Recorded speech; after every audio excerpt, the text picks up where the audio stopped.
Kanalımdan ve mutfağımdan herkese merhabalar. Herkesin kolaylıkla yapabileceği, oklava kullanmadan el açması ıspanaklı kol böreği tarifi vermek istiyorum sizlere bugün. Hiç bekletmeden direkt tarifimize hamurumuza yoğurarak başlayalım. 9 su bardağı un uygun bir kaba alınır. Üzerine 2 tatlı kaşığı tuz ilavesi yapılır. Un ve tuz karıştırılır ve unumuzun orta kısmı çukur yapılır. 3,5 su bardağı ılık süt eklenir. Hafif bir şekilde yoğuralım. 2 tatlı kaşığı toz şeker, 1 yemek kaşığı kuru maya eklenir. Orta sertlikte bir hamur yoğrulur. Hamurumuzu pürüzsüz olana kadar yoğurmaya devam ediyoruz.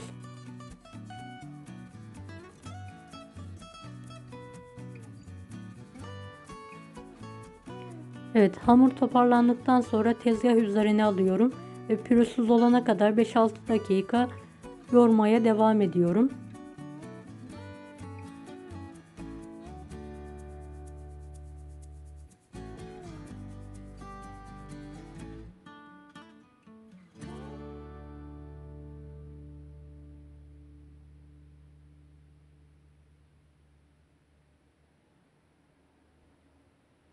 Gerekirse un ilavesi yapabilirsiniz.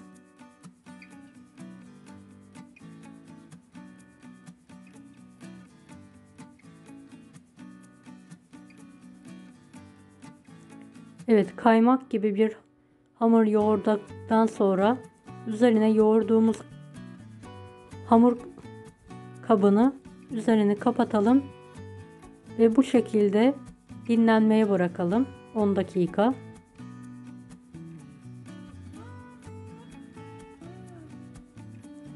Evet, dinlenen hamuru 6 eşit bezeye keselim.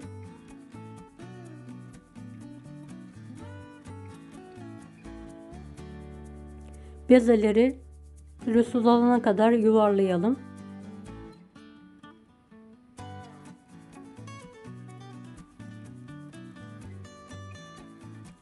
Eğer vaktiniz varsa bezeleri yuvarladıktan sonra 10 dakika bu şekilde dinlendirelim.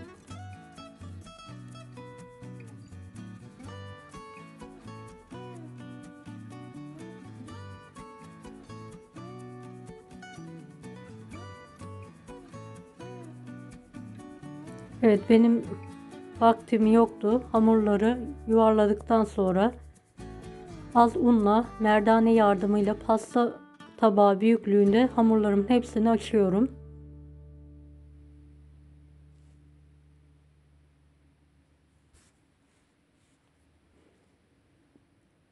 Evet, bu boyut yeterli olacaktır. Tüm bezeleri aynı ebatta açalım ve bir sofra bezi üzerinde biraz dinlenmeye bırakalım.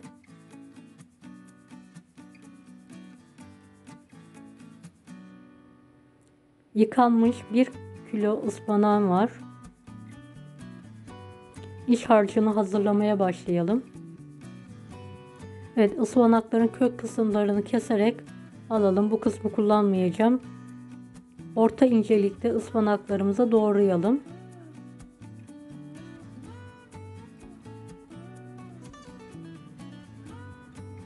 Evet, son ıspanakları da doğruyorum. Büyük bir tepsiye alalım doğradığımız ıspanakları. Üzerine 1 yemek kaşığı tuz, yarım yemek kaşığı karabiber, yarım yemek kaşığı pul biber ekleyelim. 2 adet yemeklik doğranmış kavrulmuş kuru soğan ekleyelim. Tüm malzemeleri elimizle karıştıralım.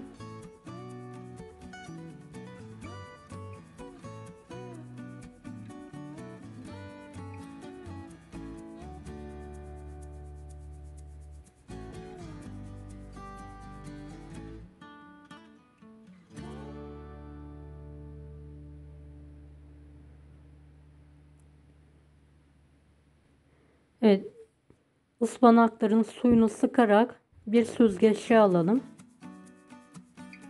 Fazla suyu da akıp gitsin.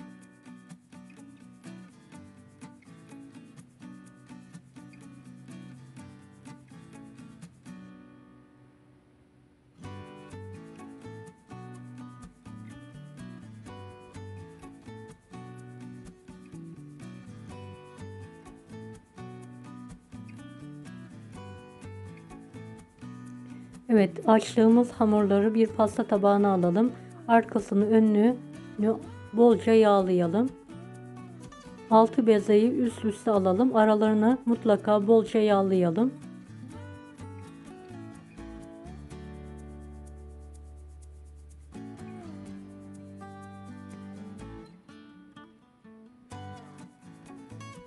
Üzerini kapatalım. Bu şekilde en az 15 dakika bekletelim. Hamur dinlenene kadar.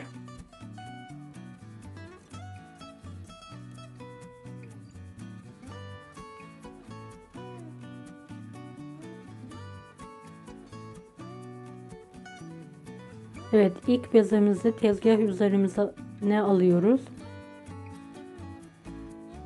Önünü arkasını yağlıyoruz. İlk aşamada biraz bolca yağ döküyoruz. Daha sonra elimizle sündürerek zar gibi olana kadar açıyoruz. Ne kadar dinlenirse o kadar rahat açılacaktır. İlk bezede biraz zorlandım. Diğer bezeler daha kolaylıkla açıldı. En önemli püf noktası dinlenmesidir. Evet, kenarlarından sündürerek hamurumu açıyorum.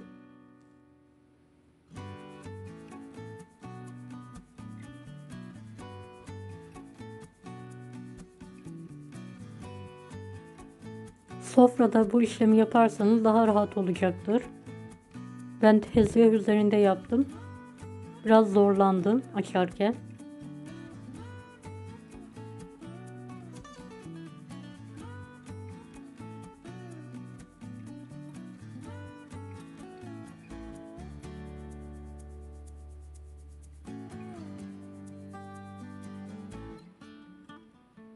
Evet, zar gibi olana kadar incecik açmaya devam ediyorum.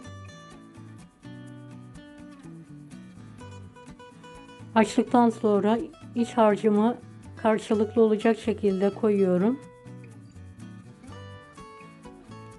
Kenarlarını keserek ortaya doğru katlıyorum. Hamuru fazla sıktırmadan bol şekilde rulo yapalım. Orta kısmına geldikçe de hamurumuzu sündürelim.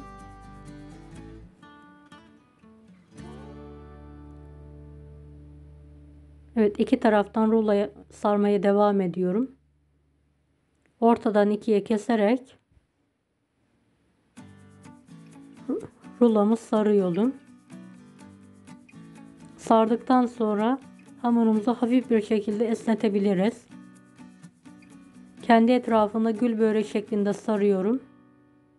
Diğer ruloyu da etrafına sarıyorum. Fırın tepsisinin orta kısmına koyuyorum. Evet, ikinci bezeyi de aynı işlemi yaptım. Rulo sardım. Orta kısmını esneterek sarmaya devam ediyorum.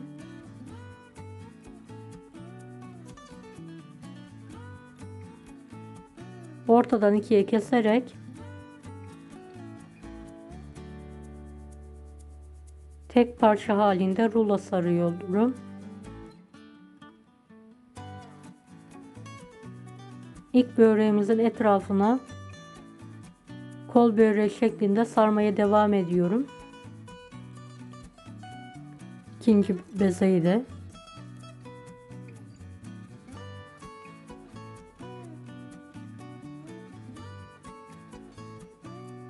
Evet, üçüncü bezemizde de aynı işlemi yapıyorum.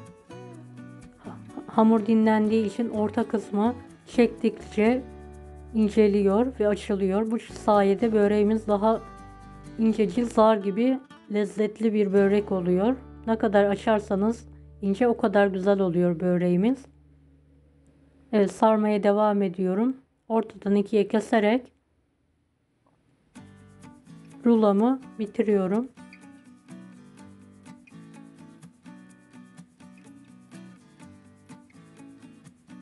Evet, son bezemi de tepsime diziyorum. 3 beze ile bir tepsi dolusu börek çıkıyor.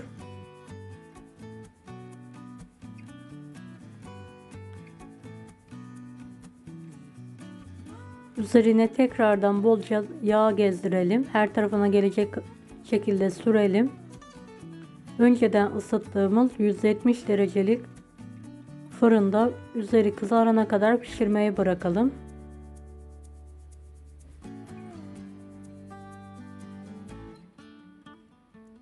Evet, böreğimiz pişerken biz diğer tepsiyi de hazırlayalım aynı teknikle.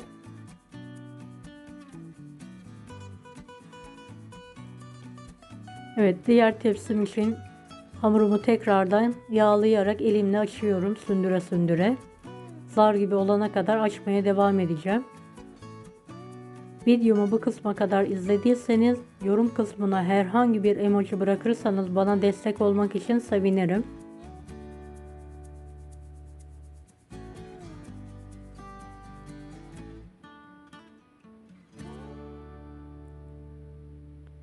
Evet, son bezelerime geldikçe hamurum daha rahat açılıyor dinlendiği için. Vaktiniz varsa hamurunuzu, bezelerinizi bolca dinlendirin. Evet, iç harcını koyarak aynı teknikle sarmaya devam ediyorum.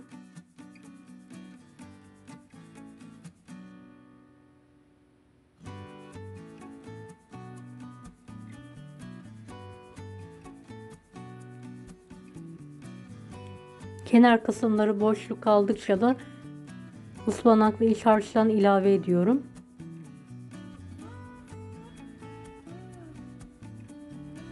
Evet, sündüre sündüre rulo yapmaya devam ediyorum. Evet, ortadan ikiye kestikten sonra fırın tepsisine uzunlamasına döşüyorum bu sefer.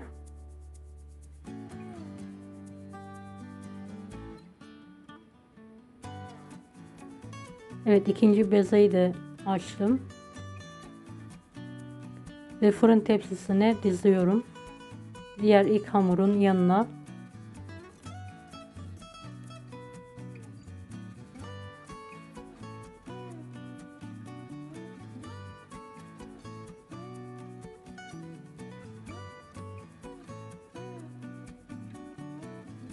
Evet, son hamurumu da açarak size son kez göstermek istedim.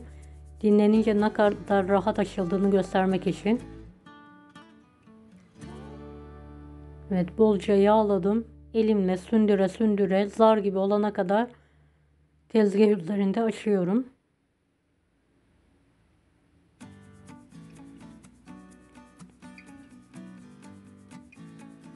Oklava kullanmadan kısa sürede zar gibi incecik el açması börek hazırlayabilirsiniz sizler de bu yöntemle. Evet, açtıktan sonra iç harç koyuyorum iki kenarına.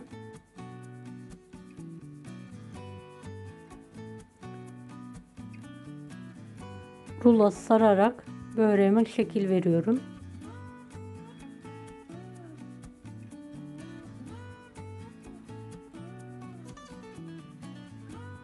Evet, son bezemi de tepsiye düşüyorum.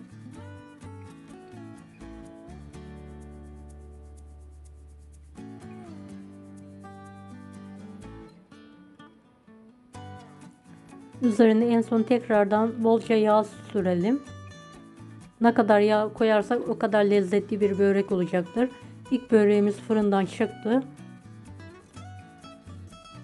Gördüğünüz gibi nar gibi kızardı. Diğer böreğimizi de fırına verelim pişmesi için. Evet, ikinci böreğimizi de fırından çıkartalım.